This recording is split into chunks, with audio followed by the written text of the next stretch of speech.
అణుయేతర hydrogen బాంబును విజయవంతంగా పరీక్షించిన దేశం ఏది?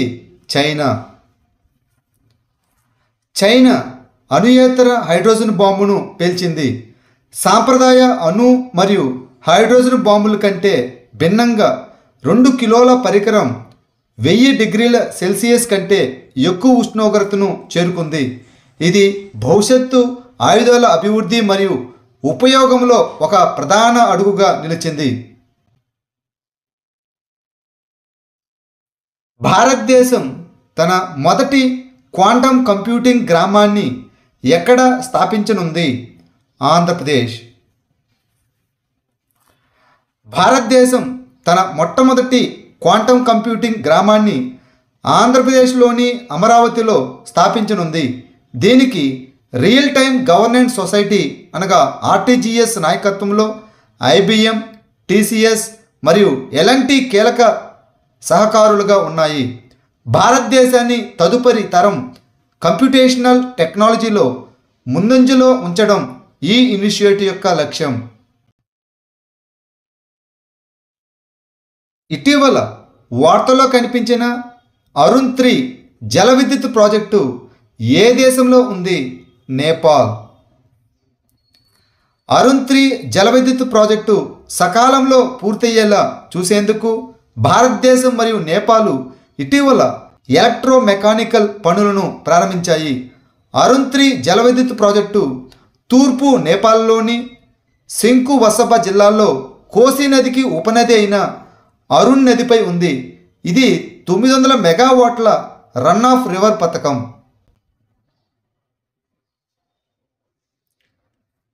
దక్షిణ భారతదేశంలో మొట్టమొదటి ఏసీఈఎంయు రైలు ఎక్కడ ప్రారంభించబడింది?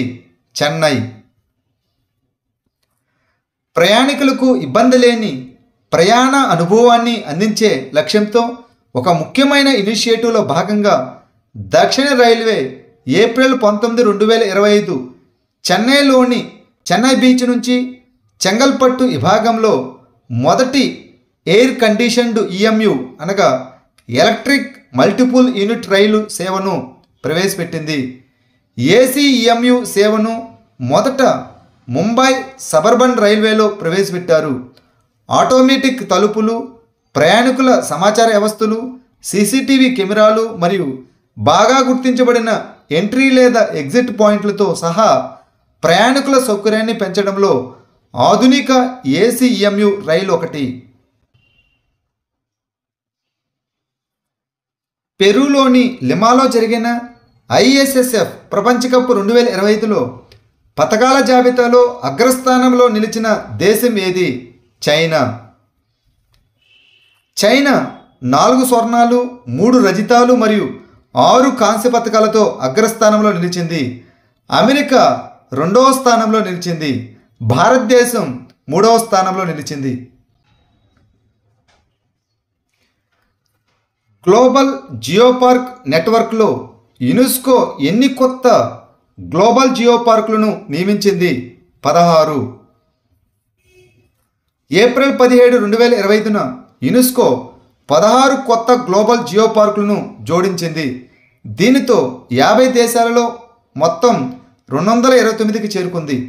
ఈ జియోపార్కులు ఆసియా, యూరోపు, ఆఫ్రికా మరియు లాటిన్ అమెరికా ఖండాల్లో విస్తరించున్నాయి. మౌంట్ పేక్టు ఇది ఉత్తర కొరియాలో ఉంటుంది.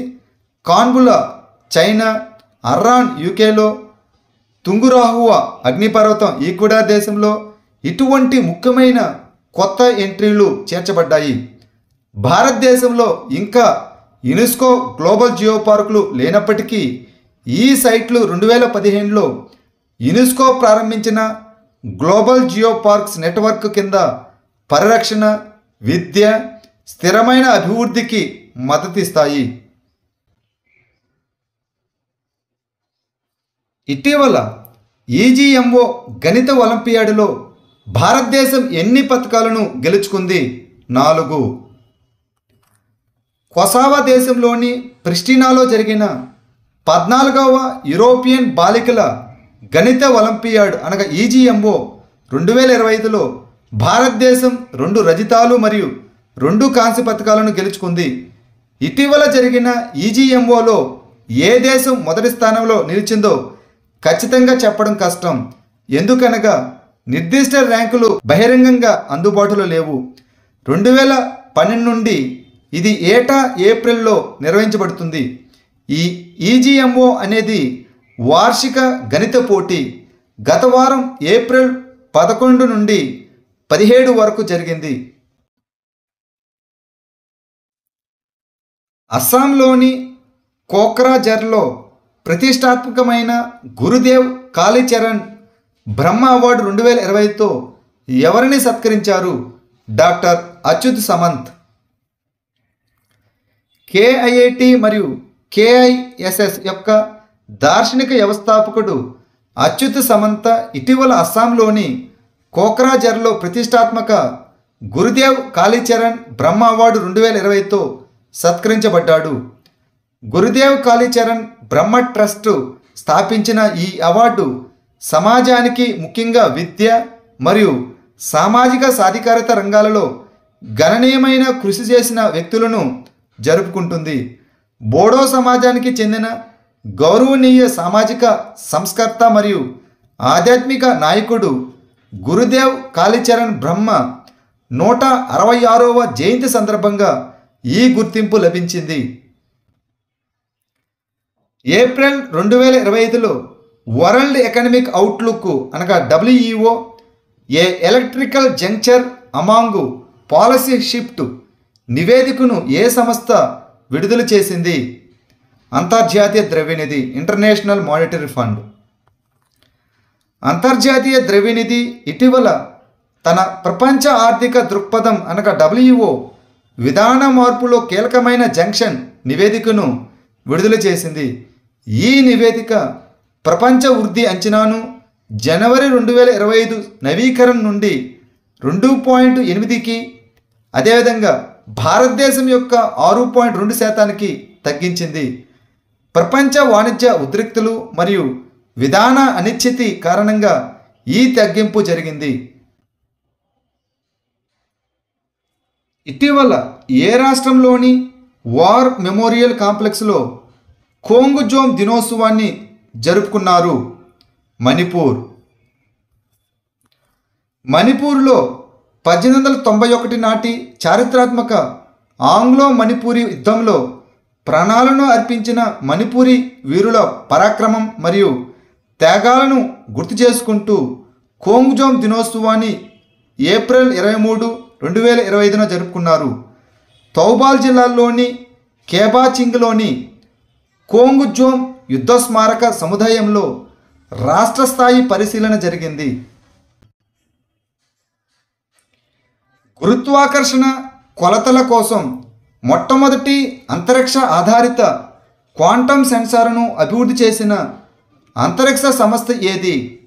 National Aeronautics and Space Administration అనగా నాసా.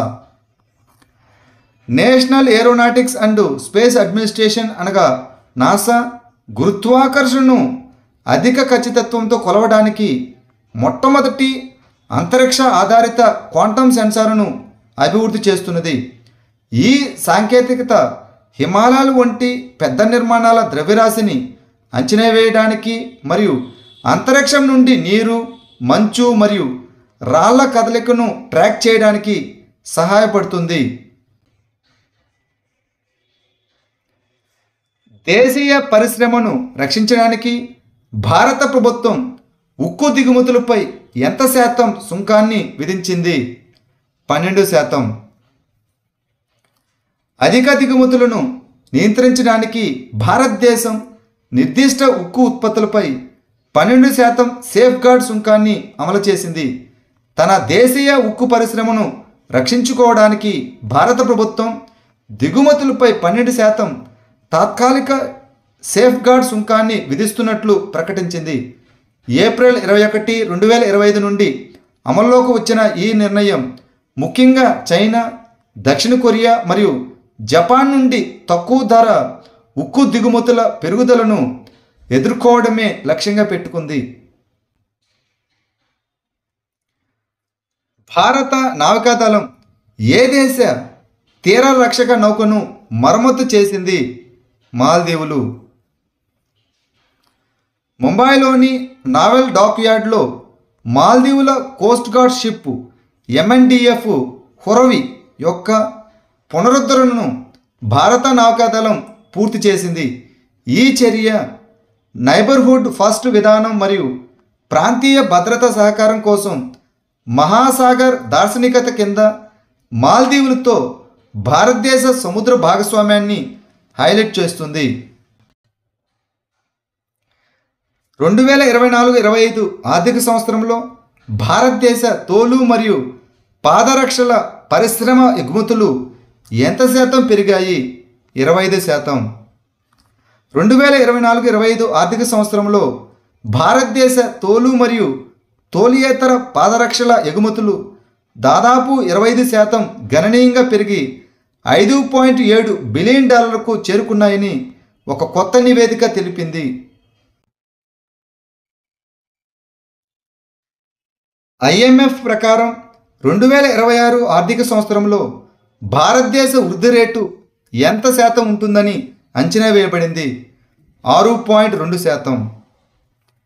అంతర్జాతీయ ద్రవ్యనిధి అనగా IMF 2026 ఆర్థిక సంవత్సరానికి భారతదేశ ఆర్థిక వృద్ధి అంచనాను ముందుగా అంచనా వేసినటువంటి 6.5% నుండి 6.2%కి సవరించింది. దీనికి కారణం వాణిజ్య ఉద్రిక్తలు మరియు అమెరికా సుంకాలు విధించడం వల్ల ఏర్పడిన ప్రపంచ అనిశ్చితి. అయితే IMF అంచనాల ప్రకారం అభివృద్ధి చెందుతున్న మరియు అభివృద్ధి చెందిన ఆర్థిక వ్యవస్థలలో భారతదేశ ఆర్థిక వృద్ధి అంచనా అత్యధికంగా ఉంటుందని అంచనా వేసింది. మహారాష్ట్రలో యష్ రాజు భారతీయ సమ్మాన్ అవార్డులను ఎవరు అందజేశారు? CP Radhakrishnan. Maharashtra governor CP Radhakrishnan భారతదేశంలోని ఆరోగ్య సంరక్షణ, స్థిరమైన అభివృద్ధి మరియు సుపరిపాలన రంగాలలో అట్టడుగు స్థాయిలో పనిచేస్తున్న 3 సేవా సంస్థలకు 3వ యష్ రాజ్ భారత సమ్మాన్ అవార్డులను అందజేశారు.